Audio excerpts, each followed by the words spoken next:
بسم اللہ الرحمن الرحیم۔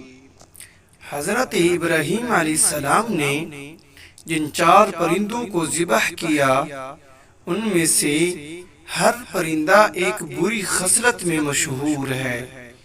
مثلا مور کو اپنی شکل و صورت کی خوبصورتی پر گھمنڈ رہتا ہے، اور مرغ میں کثرت شہوت کی بری خصلت ہے، اور گدھ میں حرص اور لالچ کی بری عادت ہے، اور کبوتر کو اپنی بلند پروازی اور اونچی اڑان پر نخوت و غرور ہوتا ہے۔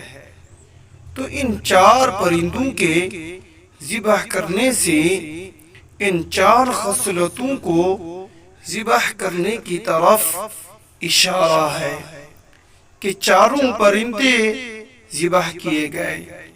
تو حضرت ابراہیم علیہ السلام کو مردوں کے زندہ ہونے کا منظر نظر آیا، اور ان کے دل میں نور اطمینان کی تجلی ہوئی، جس کی بدولت انہیں نفس مطمئنہ کی دولت مل گئی۔ تو جو شخص یہ چاہتا ہے کہ اس کا دل زندہ ہو جائے اور اس کو نفس مطمئنہ کی دولت نصیب ہو جائے، اس کو چاہیے کہ مرغ ذبح کرے، یعنی اپنی شہوت پر چھری پھیر دے۔ مور کو ذبح کرے، یعنی اپنی شکل و صورت اور لباس کے گھمنڈ کو ذبح کر ڈالے۔ گدھ کو ذبح کرے، یعنی حرص اور لالچ کا گلا کاٹ ڈالے۔ کبوتر کو ذبح کرے، یعنی اپنی بلند پروازی اور اونچے مرتبوں کے غرور و نخوت پر چھری چلا دے۔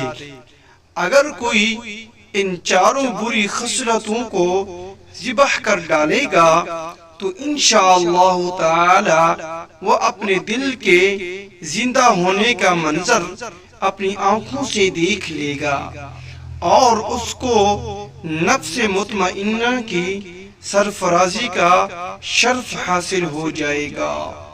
اگر یہ ہماری ویڈیو آپ کو اچھی لگے، اس کو لائک کریں اور ہمارے چینل کو سبسکرائب کریں، بیل آئیکن کے بٹن کو ضرور کلک کریں۔ اللہم صلی وسلم علی سیدنا محمد و آلہ و صحبہ وسلم۔